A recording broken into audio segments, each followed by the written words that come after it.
kalau keluhan jalan licin nggak juga sih. Cuman mungkin ini kan masih tanah kan. Memang sebenarnya cuman karena ini kan bukan urusan pemuda kan. Banyak nih kan pengunjung yang datang ke sini. Bagi abang apa sih daya tarik orang datang ke sini tuh? Daya tarik utama sebagian tiap tahun itu pasti ada inovasi baru kayak gitu mas. Tiketnya tuh misalnya yang datang tuh kami kan rombongan nih kan bang. Nah diskonnya tuh biasanya berapa sih yang abang kasih ke orang tuh? Tergantung penawaran orang pula. Berarti bisa nawarnya bang? Bisa. Jadi ini masih tanggung jawab desa bang. Kalau masalah air terjun nih di ibaratnya ini milik desa cuman diurus sama KTI gitu. Dikelola sama KTI dan pemuda. Kalau untuk kebersihan tempatnya nih, Kebersihannya biasanya ada yang ngurus? ada kak, itu ada pemuda dari daerah sini kan Suko, ada beberapa orang itu pengurus masalah kebersihan tentang buang sampahnya kayak gitu kan. Biasanya tiap minggunya itu kan. Biasanya. Berarti kebersihan dilakuin setiap minggu, satu minggu sekali. Iya. Dan bang ini apa namanya orang-orang ini semakin hari semakin banyak yang datang atau semakin kurang gitu? Ya tergantung harinya bang. Kalau libur biasanya ramai juga sih. Ya, tapi yang ramai biasanya hari-hari weekend kayak Sabtu Minggu lah. Biasanya pengunjung tuh kalau kesini ngapain bang? Cuman foto-foto mandi. Foto mandi. Oh boleh mandi Kasih bang? makan ikan, pacaran. Ada ikan. Oh Ada nih ikan di bawah tadi. Banyak ikan di bawah tuh. Oh ada ikan ya bang? Maser. Kalau daerah sini mbaknya ikan semah tuh. Oh ada ini bang. Boleh tangkap ya? oh Nggak boleh ditangkap dulu larangan bang. Lah 5 tahun.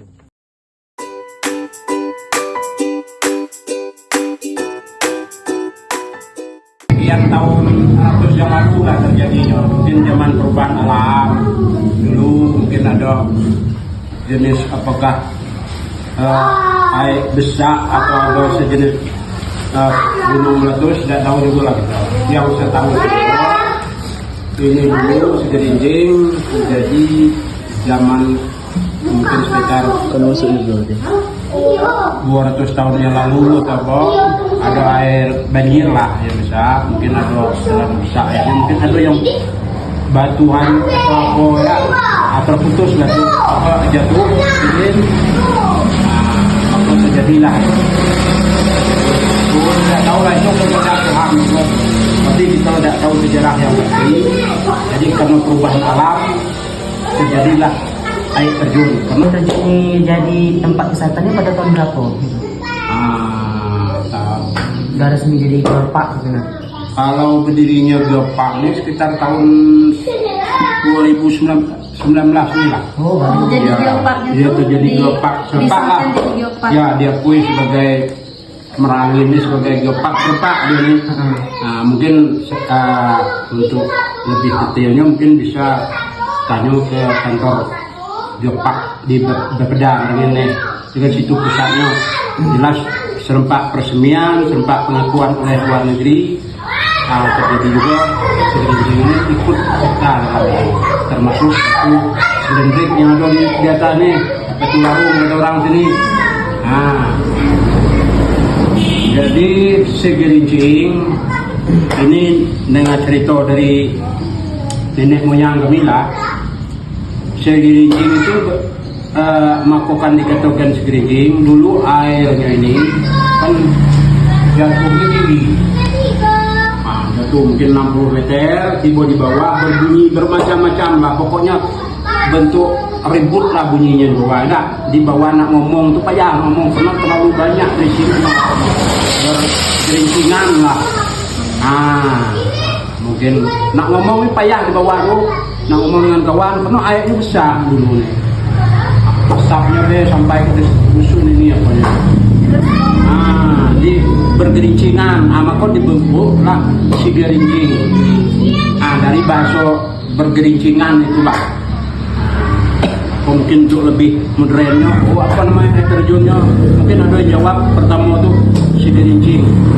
Itulah bukan air terjun si gerincing.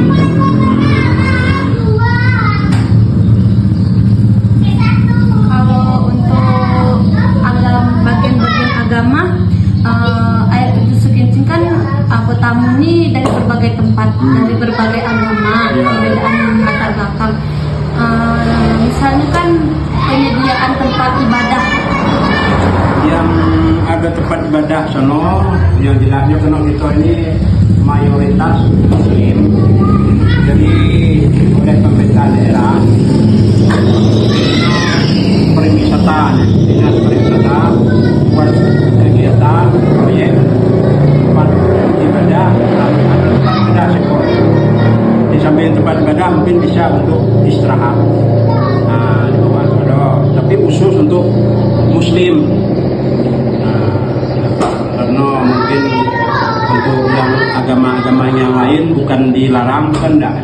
Pertama sekali mayoritas penduduk Merangin ini kan Islam, maka dititik beratkan mungkin yang banyak berkunjung itu Islam, karena butuh sholat 5 waktu sehari semalam, kok disediakan tempat. Kalau mungkin untuk non-muslim, kan kita melembahkan apa ada yang non-muslim, karena non-muslim ini cuma mungkin bentuk Kristen sekali seminggu sholatnya, hari Sabtu, hari Minggu, jadi otomatis tidak begitu banyak yang membutuhkan lokasi untuk sholat. Dan mengesampingkan karena dia tempat sholat muslim dengan non-muslim yang berbeda. Muslim ini ada tempat yang penting bersih, yakin kita sholat sudah. Nah, untuk itulah maka tempat ibadah yang ada disebutkan muslim. Kalau kan mayoritas nih muslim kan. Ya. Juga terkadang tuh kalau untuk wisata-wisata nih kan ada lah adab berpakaian, adab berbicara, etika-etikanya tuh diharuskan nggak untuk pengunjung?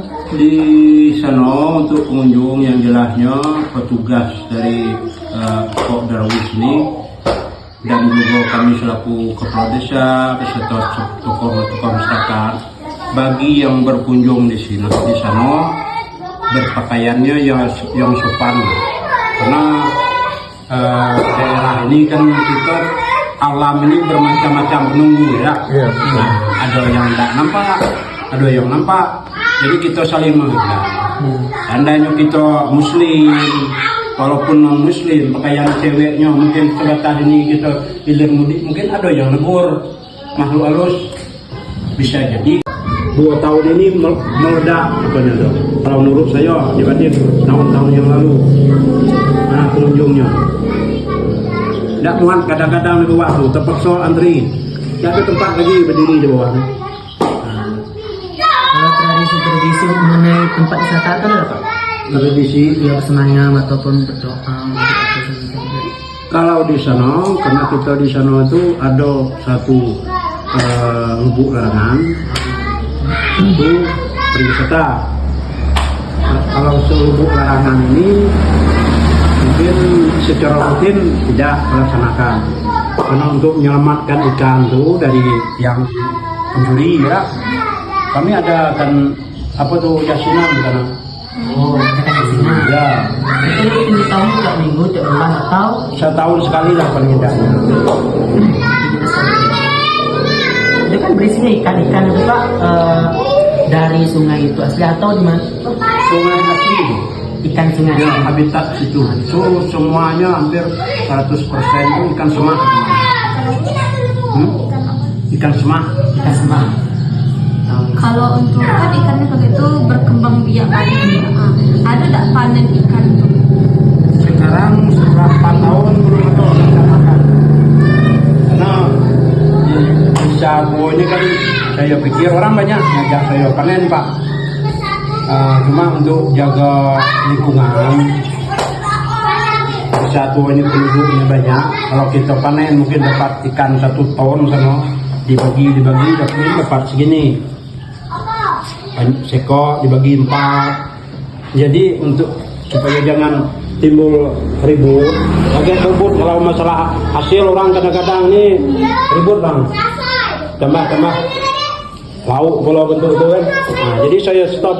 Pokoknya selama saya jadi kades, kita tidak ada. Biarlah dia tumbuh kembang. biarlah ikan ini berkembang biak semampu-mampu dia. Di samping menjaga dia untuk dia tarik pariwisata. Di bawah itu ikan tuh asal ada bawa makanannya itu mungkin kamu ada nengoknya mungkin ikan bentuk ini ikan sampai ini nambah daya tarik juga. Oh, itu daya tarik juga. Daya terjun ada hiburan. Kalau kita bawa pilus di bawah tuh mungkin tidak sadar kayak gitu menghabiskan duit 10.000 untuk beli pilus ya. Karena dia nangkap terus makin lama makin banyak ikan di sana banyak ikan. Yang di atas itu mungkin kecil-kecil kayaknya. Mungkin lama-lama bisa timbul ke kita ini.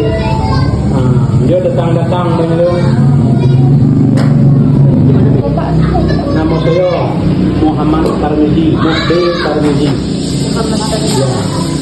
MOHD Tarmizi.